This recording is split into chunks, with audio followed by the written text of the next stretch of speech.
Rwanda ne pourra pas continuer impunément à montrer ses biceps. Les FARDC sont en feu et peuvent imposer le respect, mais usent encore de la patience qui ne pourrait durer infiniment. Les incursions de l'armée rwandaise font état d'un communiqué des FARDC que vous suivrez dans ce journal. La 26e Assemblée générale de l'Organisation des Premières Dames d'Afrique pour le développement a un nouveau leadership.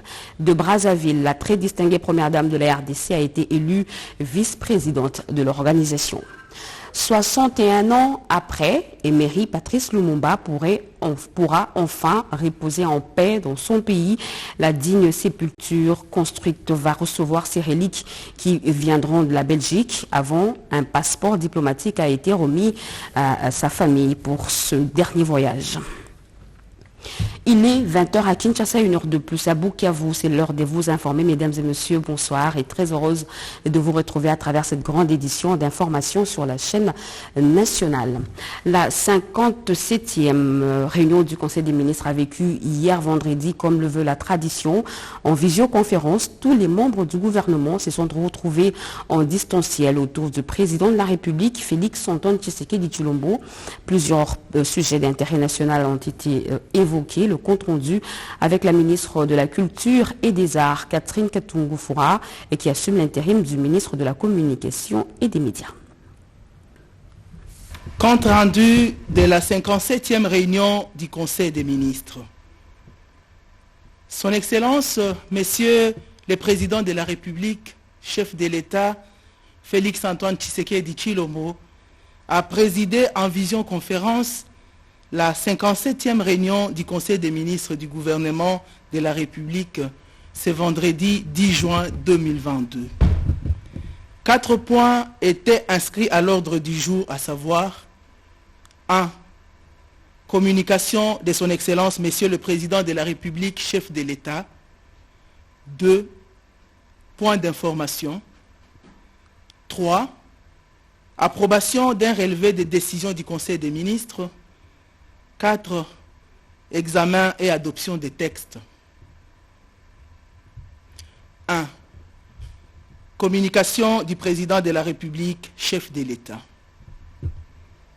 La communication de son Excellence, Monsieur le Président de la République, chef de l'État, a porté sur 4 points, à savoir 1. De la visite du couple royal belge en République démocratique du Congo. Le président de la République, chef de l'État, a salué l'hospitalité légendaire du peuple congolais manifestée à l'endroit du souverain belge, le roi Philippe, dans le cadre de sa visite en République démocratique du Congo du 7 au 13 juin 2022, accompagné de Sa Majesté la Reine Mathilde, ainsi que toute la délégation comprenant notamment le Premier ministre belge, M. Alexander De Croo.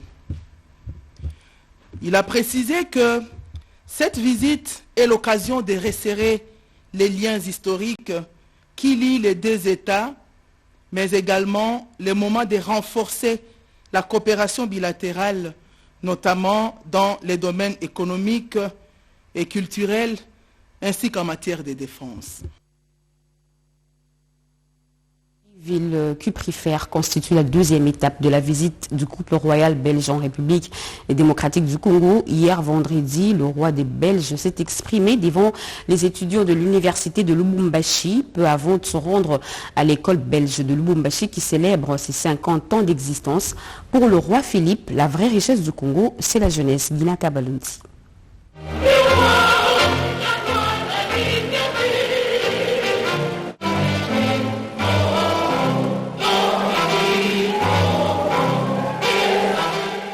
Brabanson et les debout congolais chantaient tour à tour et en chœur dans l'amphithéâtre de l'université de Lubumbashi, chauffé à blanc. Une ambiance qui témoigne de l'excellence des relations bilatérales entre Kinshasa et Bruxelles. Kassapard et Kassapard, étudiants de l'UNILU, ont rempli l'arène de cette alma mater pour écouter l'adresse du roi de Belge, arrivé ce vendredi dans le chef-lieu du Haut-Katanga.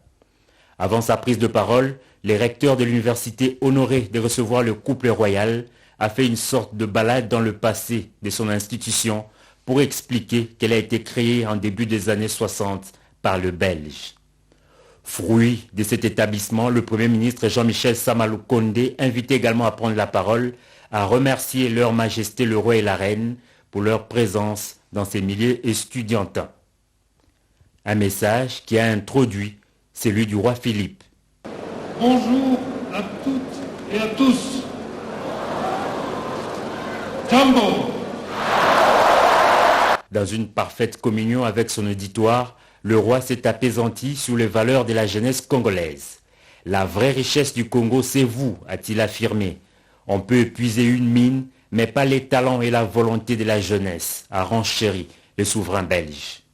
S'agissant des questions liées à la paix et au développement, il a fait remarquer que la Belgique est aux côtés de la RDC pour relever ces défis. Il n'y a pas de développement sans paix. Il n'y a pas de paix sans développement. La Belgique est à vos côtés pour relever ces défis. Nous portons ce message également au sein de l'Union européenne et des Nations unies avec conviction et persévérance. Bien avant cette adresse, le roi et la reine s'étaient rendus à la salle Chibangu Chishiku pour la signature dans les livres d'or de l'université. Dans un autre décor, ce même vendredi, quelques minutes avant, c'est à l'école belge de Lubumbashi que le couple royal belge a été chaleureusement accueilli à l'occasion du 50e anniversaire de cette école. Une plaque commémorative en cuivre a à cet effet été dévoilée par le roi et le président du comité d'administration de l'école belge. J'étais très excitée de le voir. Je lui dirais bonjour et je lui ferai un câlin. Je pourrais dire bonjour, ou je pourrais leur faire des câlins comme ça. Oui, je suis très contente. Qu'est-ce que tu dirais à la reine et au roi? Je dirais à la reine que je suis née en Belgique et que j'aurais envie de lui faire un câlin. Très admirés par ces écoliers, le roi et la reine sont obligés de prendre congé d'eux et poursuivre leur séjour ce samedi par une visite au village Katanga, à quelques 92 km de Lubumbashi.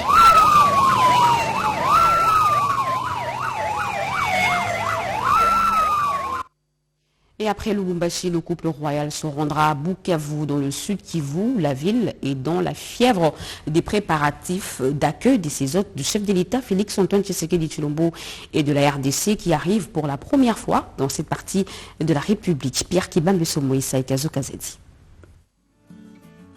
Leur Majesté des Belges, le roi Philippe et la reine Mathilde, avec la représentation de la communauté belge en République démocratique du Congo, vont visiter la station de l'IITA, président Olusegun Obasanjo IITA Campus de recherche, lors de leur visite au Sud Kivu, sur recommandation du président de la République, son Excellence Félix Antoine Tshisekedi Tshilombo.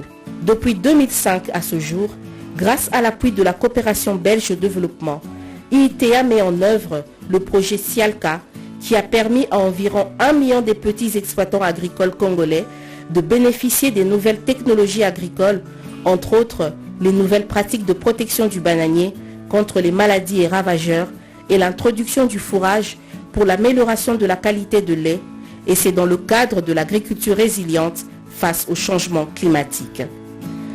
Avec l'appui d'autres partenaires au développement, IITA propose également son approche unique de la recherche grâce à des technologies agricoles et des installations de recherche de pointe, et met un accent sur la promotion d'une agriculture commerciale et compétitive, génératrice des revenus et créatrice des richesses et d'emplois.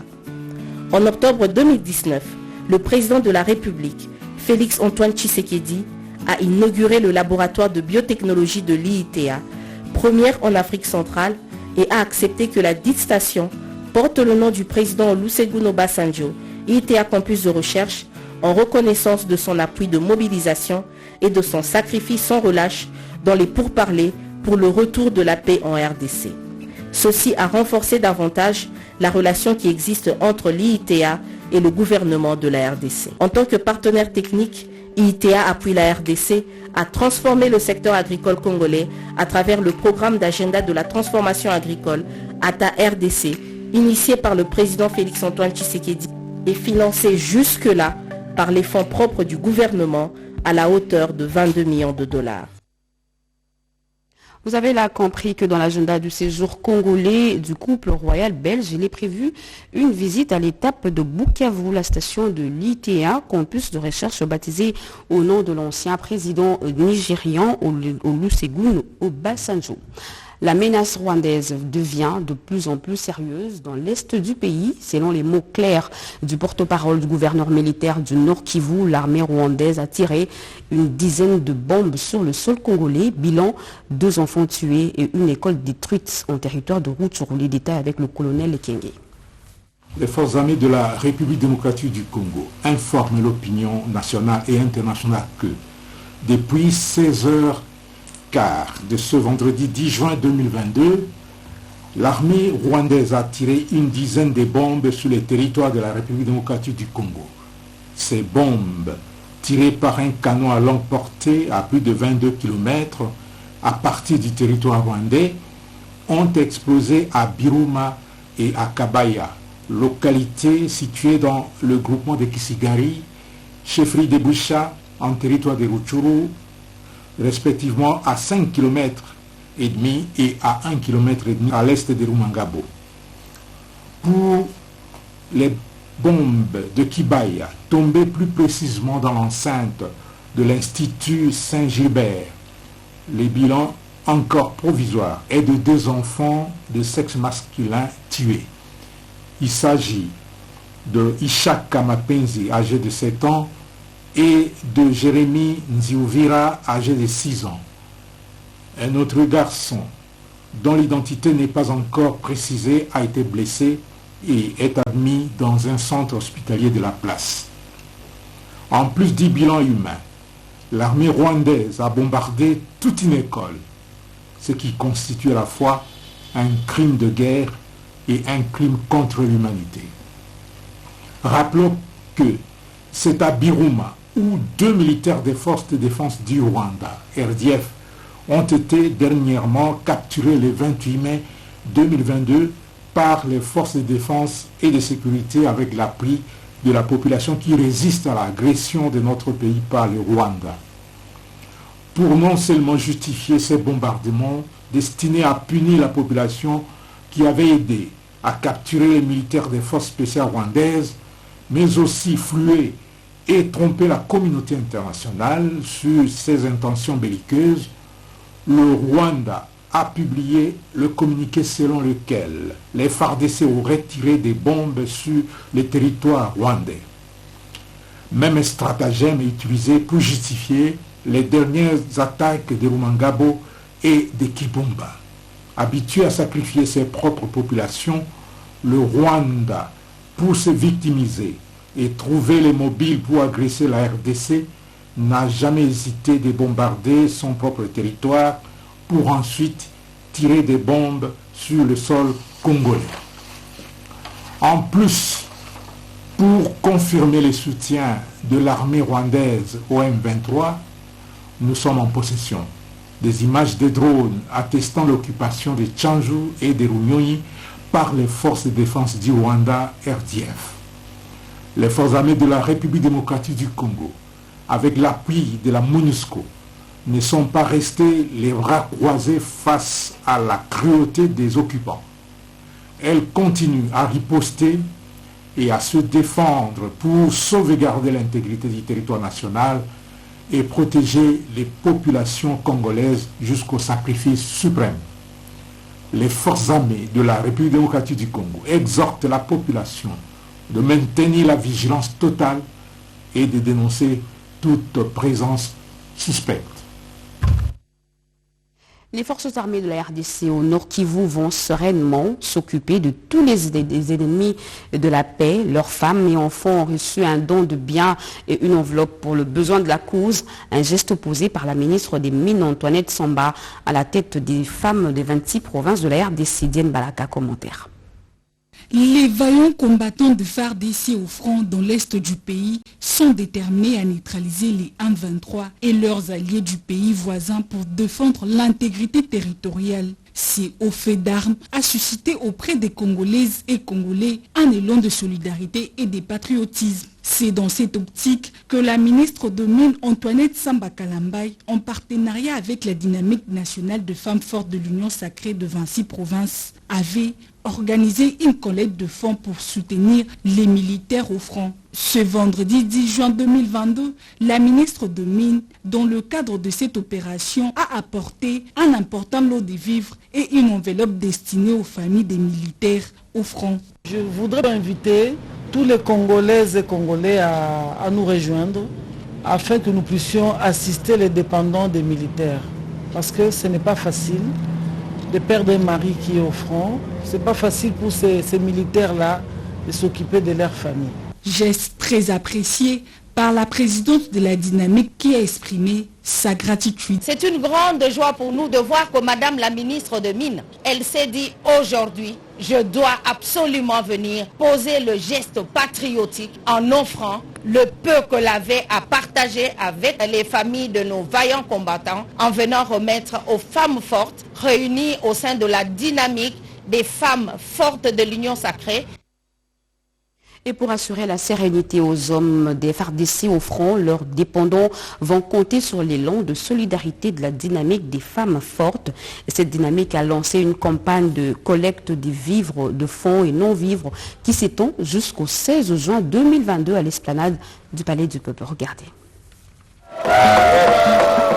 La dynamique nationale de femmes fortes de 26 provinces de la RDC, DINAFI en sigle, organise du jeudi 9 au jeudi 16 juin 2022 à l'esplanade du Palais du Peuple une campagne de collecte de fonds, de vivres et de non-vivres dénommée FARDC Nafron, Bisso Namabota Nabango. Selon la présidente de cette structure, Madame José Rachidi, cette initiative vise à assister les dépendants des militaires au front. Si nous avons lancé ces grandes activités, nous nous sommes dit nos militaires au front, il n'y a pas un problème parce que le gouvernement est responsable, il va s'occuper de nos militaires.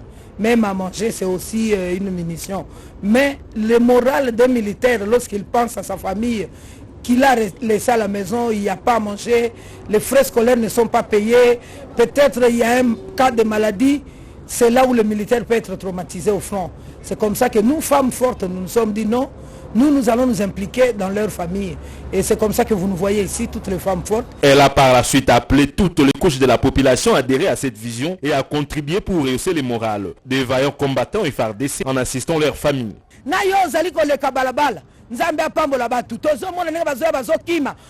Quelque chose na kitunga. Donc tango kolobela Congo yango. Ba gouverneur ba province ezali kaka na Kinshasa te. Bo soutenir ba femme forte na biso. À partir de lundi,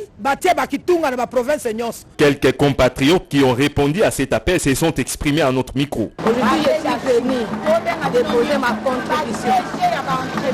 J'ai amené du riz, j'ai amené le panier de manioc, j'ai amené le carton de savon. Parce que cette affaire, ça concerne les Congolais. Comme je suis congolaise, je ne vais pas rester indifférente. C'est pourquoi je suis venue déposer par rapport à mes moyens. Tout à fait autre chose à présent. Denise Nyakeru Tshisekedi, élue vice-présidente de l'Organisation des Premières Dames d'Afrique pour le développement. La très distinguée Première Dame de la RDC a été votée par ses pairs à l'issue de la 26e Assemblée Générale de l'OPEDAD qui marque aussi le 20 ans d'existence de cette organisation. Un mandat de 2 ans aux côtés de Madame Monica Geigongs, Première Dame de Namibie et présidente élue. Naïcha Kialamouila. C'est une nouvelle casquette qui vient s'ajouter à celle que porte déjà la première dame de la République. Denise Nyakeru Tshisekedi, élue par ses pairs, vice-présidente de l'Organisation de Premières Dames d'Afrique pour le développement OPDAD. Un mandat de 2 ans qu'elle se dispose à exercer aux côtés de Madame Monica Geigongs, première dame de la Namibie et présidente élue de l'organisation. En présentiel ou en virtuel, l'une après l'autre, les premières dames ont choisi au cours de la 26e Assemblée Générale de l'OPDAD, celles qui vont désormais présider à la destinée de l'organisation, assistées d'un comité directeur également élu. La nouvelle équipe dirigeante aura aussi la tâche d'organiser les festivités des 20 ans d'existence de l'organisation. Ces ont 20 années de réalisation, de combat et de plaidoyer pour le bien-être des populations. Des choses ont été accomplies, certaines bien et certaines autres moins bien. La nouvelle équipe dirigeante se donne ainsi le défi de pérenniser les acquis et corriger ce qui doit l'être. La prochaine rencontre du comité s'inscrira dans la dynamique des premières actions à mener, comme la célébration des 20 ans au service des plus vulnérables d'Afrique. Le code pénal congolais va être révisé. Le ministre des Droits humains, Albert Fabrice Puela, a présenté un projet de loi à l'Assemblée nationale. Ces dispositions relatives à la définition de la traite des personnes et le taux de peine d'application vont être analysés par la commission mixte PAJ et droits de l'homme. Sylvie Moembo. Devenu désuète après plus de 92 ans, le décret portant prévention et répression de la traite des personnes en RDC vient d'être révisité et mis à jour. Un projet de loi pour combler les lacunes dont a fait montre ce décret vient d'être proposé et défendu par le ministre des Droits humains Fabrice Puela. Sous la conduite du premier vice-président de l'Assemblée nationale André Mbata Mungu Betoukoumessou, les élus du peuple ont examiné et voté le projet de loi modifiant et complétant le décret du 30 janvier 1940 portant code pénal congolais en matière de la prévention et de la répression de la traite des personnes. Lors de l'économie générale de ces projets de loi, le ministre des Droits humains a fait savoir à la représentation nationale que cette loi va aider l'État congolais à mieux protéger les groupes vulnérables contre les réseaux des trafiquants d'êtres humains. Après débat, le texte a été renvoyé à la commission mixte politique, administrative et juridique droits de l'homme qui doit rendre ses conclusions en délai de 72 heures. À la Chambre haute du Parlement, ce samedi, la plénière a été consacrée au contrôle parlementaire. Le vice-premier ministre, ministre de l'Intérieur, a répondu aux préoccupations des sénateurs. Les élus des élus sont très déterminés à vider les matières de la session de mars avant sa clôture prochaine. Hier, sous la conduite du président Modeste Bahati Lukwebo, 3 propositions de loi ont été votées. Les détails avec Gaylor Kimpianga et Denis Kunki. Le Sénat, sous l'impulsion de son speaker, Modeste Bahati Lukwebo, tient à vider les matières inscrites à l'ordre du jour de la session de mars, qui se clôture dans 4 jours. C'est dans ce cadre que le président du Sénat appelle ses collègues à plus d'assiduité. Conséquence, aucun jour ne passe sans plénière. Celle du vendredi 10 juin a permis aux sénateurs de voter 3 propositions de loi après leur présentation par la commission socio-culturelle et la commission mixte PAJ Infrastructure. Il s'agit des propositions de loi portant protection et promotion des droits de peuples autochtones pygméens, la loi portant régime de sécurité sociale des agents publics de l'État et la loi déterminant les principes fondamentaux relatifs à la recherche scientifique et l'innovation technologique. Les 2 premières lois étant votées en des termes différents avec la Chambre basse du Parlement, une commission paritaire sera mise en place pour harmoniser les vues. Quant à la dernière, qui est une initiative sénatoriale, elle sera envoyée à la Chambre sœur pour une seconde lecture. Pour la proposition de loi portant protection et promotion des droits des peuples autochtones pygmées, 89 membres ont pris part au vote. 80 membres ont voté oui. 3 membres ont voté non. 6 membres ont voté par abstention. En conséquence, le Sénat vote cette proposition de loi pour la proposition de loi portant régime de sécurité sociale des agents publics de l'État. 88 membres ont voté oui. Aucun membre n'a voté non. Un membre a voté par abstention. En conséquence, le Sénat vote cette proposition de loi pour la proposition de loi déterminant les principes fondamentaux relatifs à la recherche scientifique et à l'innovation technologique. 89 membres ont voté oui. Aucun membre n'a voté non. Aucun membre n'a voté par abstention. En conséquence, le Sénat vote cette proposition de loi. Peu avant cela, la plénière présidée par Modeste Bahati a adopté la synthèse nationale des rapports des vacances parlementaires allant de décembre 2021 au 14 mars 2022. La plénière de ce samedi 11 juin est essentiellement consacrée au contrôle parlementaire. Le vice-premier ministre de l'Intérieur et les ministres des Transports, Voies de communication et désenclavement sont attendus au Sénat pour répondre aux préoccupations des sénateurs. Le président de l'Assemblée nationale, Christophe Mbosso Kodiam-Poinga, a présidé ce samedi dans la salle des spectacles du Palais du Peuple la cérémonie des vernissages de 3 ouvrages du professeur Léon Odimoula, lui-même juge du Conseil d'État. Jean-Pierre Ndolo Demazou et Tony Djouma. Les missions essentielles de la juridiction administrative suprême en droit comparé français, belge, béninois et congolais, l'état de droit en droit congolais, les missions essentielles de la justice constitutionnelle en droit comparé français, béninois et congolais, ce sont là les 3 titres des 3 ouvrages qui ont fait l'objet de vernissage au Palais du Peuple. L'auteur des ouvrages, Léon Odimoula, a remercié tous ceux qui, de près ou de loin, ont contribué à la réalisation de ces œuvres scientifiques. En cette circonstance grandiose, marquée par la volonté d'une communauté, celle de la communauté nationale, de songer à célébrer les livres à travers leurs auteurs. Ce qu'il convient de dire, c'est de remercier, qu'il me soit permis de rendre un vibrant hommage à l'honorable président de l'Assemblée nationale pour son soutien tant matériel que financier. Pour le modérateur, le professeur Prince Kaoumba, ces ouvrages sont d'une valeur indéniable. Sa publication bat tous les records en République démocratique du Congo. Pour lui, l'auteur des triplés doit être félicité. Des témoignages ont accompagné la cérémonie. Les professeurs Okavu et Sambo et Dimanja ont fait l'éloge de l'auteur qui n'a pas lésiné sur les moyens pour produire ces ouvrages hautement scientifiques. Des œuvres qui ont été présentées par le professeur Évariste Bochab et Banyankou.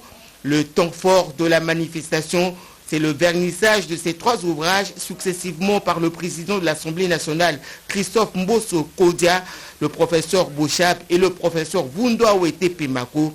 Le numéro 1 de l'Assemblée nationale encourage l'émergence du savoir en République démocratique du Congo. Je veux bien comprendre par là que le temple de la démocratie, c'est aussi un lieu où le savoir est utilisé. Donc, nous devons mettre le savoir au service de la société.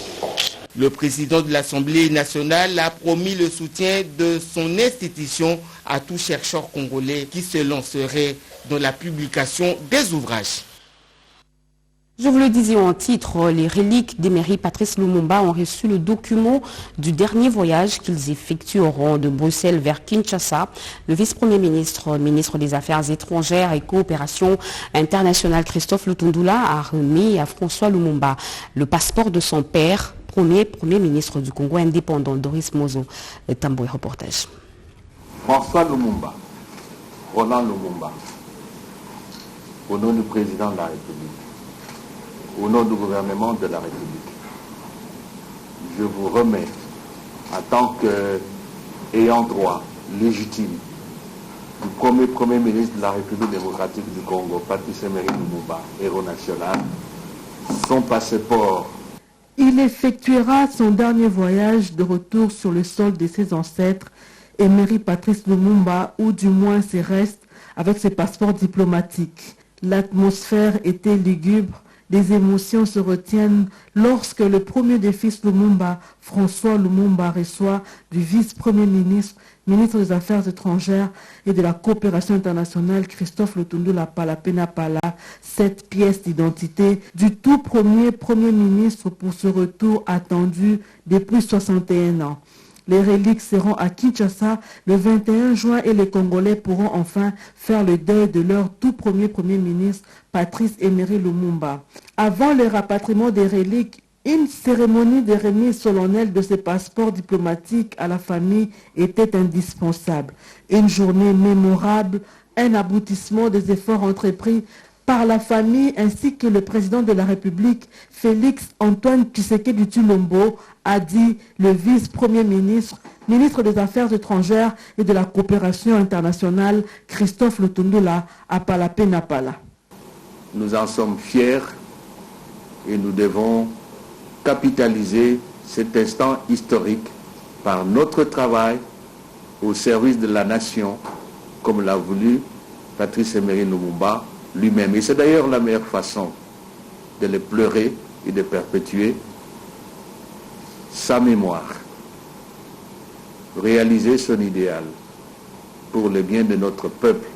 Aujourd'hui, sous le leadership du président de la République, Félix Antoine Tshisekedi Tshilombo, qui lui-même s'est même déjà rendu au village natal de Lubumba, là où se trouve, comme on dit chez nous, enterré son cordon ombilical. Après plus de la moitié d'un siècle, la mémoire d'Emery Patrice Lumumba pourra enfin reposer en paix sur la place échangeur de l'Imité déjà apprêtée à cette occasion. Et au nom de la famille Lumumba, nous remercions toutes les autorités congolaises, commençant par le président de la République, le Premier ministre, pour le retour de notre héros national. Le président de la République, Félix Antoine Tshisekedi Tshilombo, s'y était engagé et aujourd'hui, nous sommes en pleine réalisation. La mise en œuvre de la loi relative aux télécommunications et nouvelles technologies de l'information et de la communication sera désormais accompagnée de 7 avant-projets de loi. C'est l'une des recommandations formulées à l'issue du premier atelier de validation des mesures d'application de la dite loi. Et c'est le ministre des Pétantiques, Augustin Kibasa Maliba, qui a clôturé ces travaux, nous dit Nono Manteko. Au cours de ces premiers ateliers de validation des mesures d'application de la loi numéro 20/017 du 25 novembre 2020, les experts ont eu à traiter pendant 4 jours les questions relatives à la validation des 8 avant-projets des textes d'application de la dite loi et identifier les nouveaux actes générateurs des recettes en élaborant les projets de la nouvelle nomenclature. Selon Adolphe Kalonda, président de la commission ad hoc mise en place par les ministres des Postes, Télécommunications et Nouvelles Technologies de l'Information et de la communication, 7 avant-projets ont été validés par les parties prenantes. Un seul avant-projet reste en discussion. Il s'agit de l'avant-projet de l'arrêté fixant les conditions et modalités d'homologation des équipements terminaux et installations radioélectriques. Le ministre Augustin Kibasa Maliba, qui a clôturé ses travaux, s'est réjoui des efforts intenses conjugués par la commission. Efforts qui ont abouti à une meilleure conclusion qui relèvera les faiblesses constatées dans la loi de 2002. Qu'il me soit permis de remercier très sincèrement tous les participants et de saluer l'ardeur et l'abnégation dont vous avez fait preuve 4 jours durant pour passer au peigne fin les projets des mesures d'application afin de dégager les forces et faiblesses, combler les lacunes, corriger les manquements et réajuster les imperfections. La tenue de cet atelier vient justement combler les vides du cadre réglementaire de la loi du 25 novembre 2020 qui souffrait des manques de mesures d'application dans sa mise en œuvre. Les analphabètes dans les différentes provinces de notre pays se comptent par milliers et pour les sortir de cet obscurantisme d'ici 2030, il faut connaître les besoins réels. Une étude menée dans ce sens va être validée par l'atelier ouvert vendredi par le ministre des Affaires sociales et Solidarité nationale, Modeste Moutinga. Iverson Kabwaba. Mettre fin au problème de l'analphabétisme à horizon 2030 dans toutes les provinces de la RDC. C'est la raison de cet atelier de restitution et de validation du rapport sur l'étude des besoins des enfants, adolescents, hommes, femmes en vie d'assurer le développement durable en assurant une éducation inclusive et équitable. Lancé par le ministre des Affaires sociales, Action humanitaire et Solidarité nationale, Modeste Moutinga, devant un parterre de participants constitués des experts et chefs des divisions provinciaux aux affaires sociales, le patron des affaires sociales leur a remercié pour leur implication dans la promotion de l'éducation non formelle. J'ai trouvé que la plupart des structures étatiques du sommet au niveau de l'exécutif, l'éducation formelle n'était pas assez comprise. Nous avons mis le temps pour formuler un agenda d'explication à tous les niveaux et que finalement au Conseil des ministres, on a fini par décider que nos éducateurs et nos apprenants bénéficient également du système de la gratuité de l'enseignement et nous nous en félicitons. L'éradication de l'analphabétisme est un devoir national pour la réalisation duquel le gouvernement doit élaborer un programme spécifique. Le rapport qu'ils vont valider couvre les 11 provinces de l'ancienne configuration de la RDC et il est élaboré sur base des outils appropriés, a rappelé à tous les participants. Modeste Moutinga. Un professeur de plus à l'université de Kinshasa dans la faculté de médecine, il s'agit du docteur Moussé Mago de Froid. Il a défendu sa thèse qui parle des différents risques que rencontrent les gynécologues lors de l'exercice de leur profession. Guy Matundu et Emmanuela, commissaire.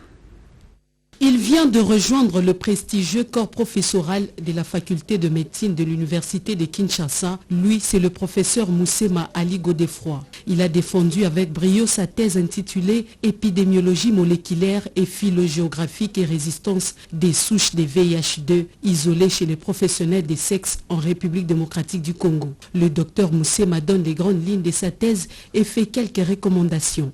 Les PS, ou bien les personnes de sexe, c'est une population d'abord à haut risque du VIH et qui constitue une population relais de l'infection du VIH pour la population générale. C'est pourquoi nous sommes intéressés à ça. Alors, comme des recommandations, nous pouvons dire que les PS doivent écouter la sensibilisation en matière de la transmission du VIH. Donc ils doivent se protéger, ils doivent protéger leurs clients. Et quand ils se protègent, quand ils mettent les condoms régulièrement et correctement, je pense qu'on va essayer de diminuer la prévalence du VIH dans notre pays. Les pouvoirs publics devraient tenir compte des résultats de ces recherches pour une meilleure prise en charge des professionnels des sexes. Et en nouvelle, en séjour à Mbujimaï, le vice-premier ministre, ministre de la fonction publique, Jean-Pierre Eliaou, a échangé avec les responsables de différentes divisions de l'administration publique autour des réformes de l'administration publique. Il a également évoqué la question de la mise à la retraite digne des agents publics de l'État ayant atteint l'âge de la retraite, le rajeunissement de l'administration publique. Jean-Pierre Eliaou a, au cours de cette même activité, procédé au lancement officiel du processus d'immatriculation des agents publics de l'État par la Caisse nationale de sécurité sociale des agents publics SENSAP. Cédric Enina et Nadine Kilocho reviendront dans nos prochaines éditions. Fin de ce journal, mesdames et messieurs, merci de votre fidélité à nos programmes. L'actualité continue. Retrouvez à 23h Serge Merlin Mata, demain à 20h Patrick Michel Moukoui. Moi, je vous retrouve.